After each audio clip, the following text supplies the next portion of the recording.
start looking, and your students should start looking, okay?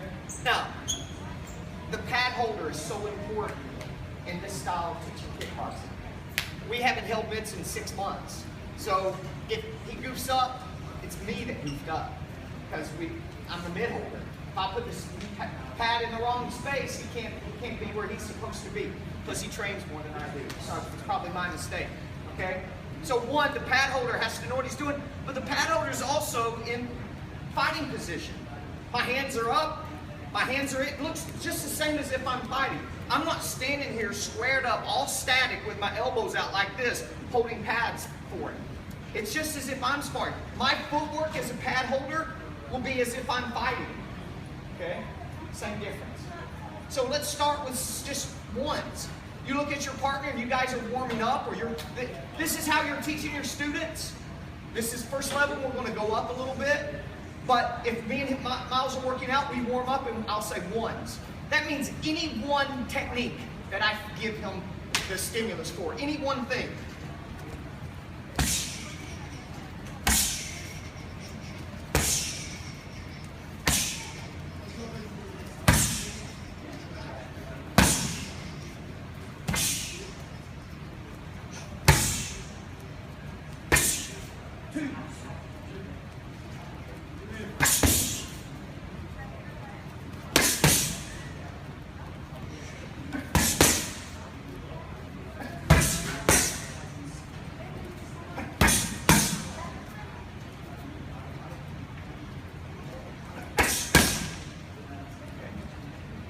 Threes.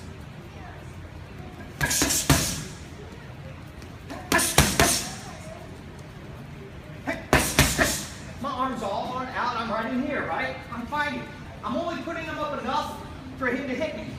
He's got to hit my center line or around my center line. Why would I want the pads way out here? So when I feed him, I want him to go cross up cross. And I'm right back, right?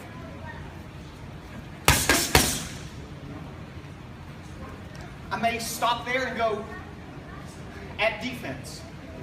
So all I said is at defense.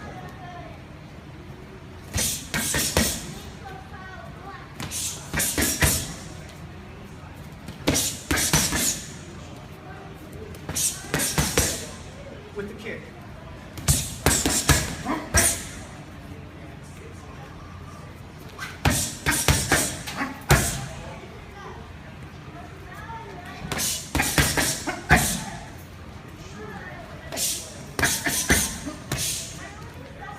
I mess up, I might get hit, right?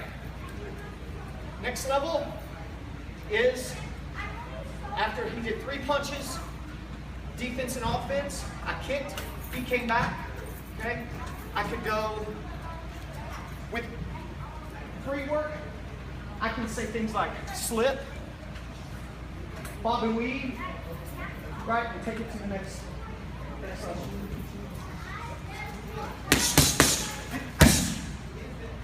Slip 1. Slip 2. Okay. Slip 2.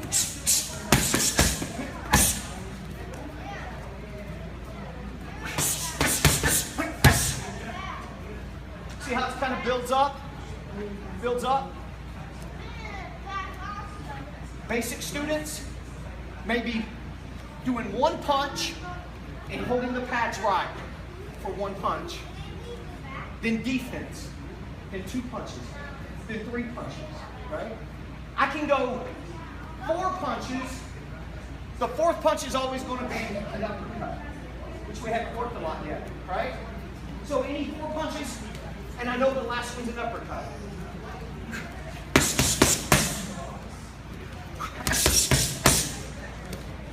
Five punches. This is higher level. The 4th punch is an uppercut. The 5th punch depends on, was it rear uppercut or lead uppercut? If it's rear uppercut, I know he's throwing his hook. If it's lead uppercut, I know he's throwing his cross.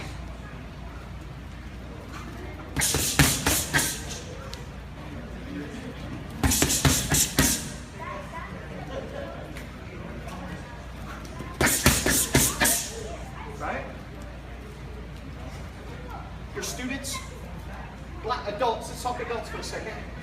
They advance, they join black belt training. So besides this in their regular class, in the kickboxing portion, they join black belt training.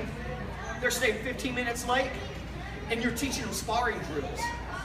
Okay? Now they're putting glove to glove, shin guard to shin guard on, but controlled, not free sparring.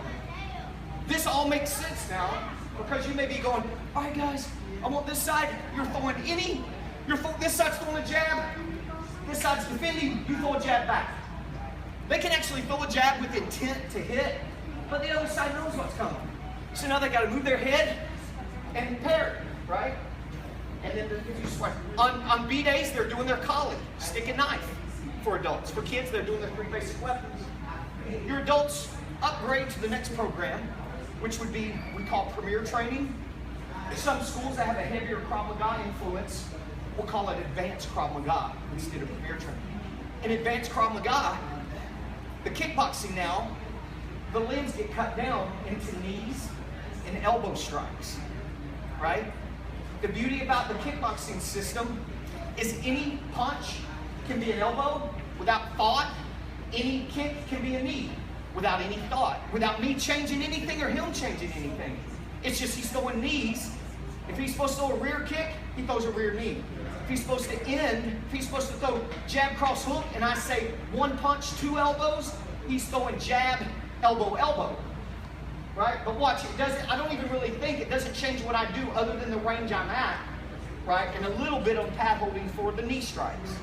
But that should be safe for the people that have upgraded into the premier training program or your advanced Krav Maga. And then of course you add to that gun, stick, knife, the high intensity drills, the hockey punching, all the stuff that you guys have been learning some of this weekend, right? So we'll cut it down to just elbows and knees, okay? So 2 punches, 1 elbow.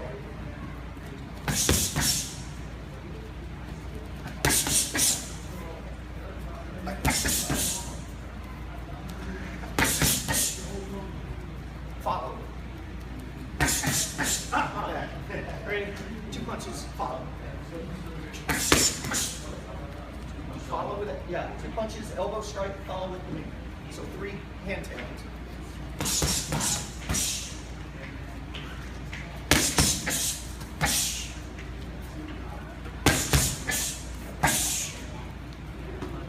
Knee with your hands.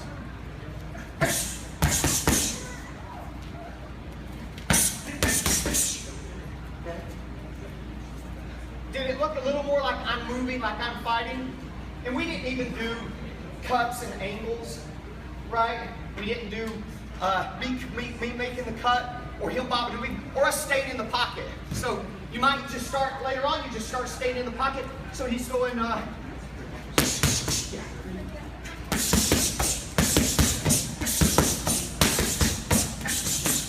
Right? Does that make sense?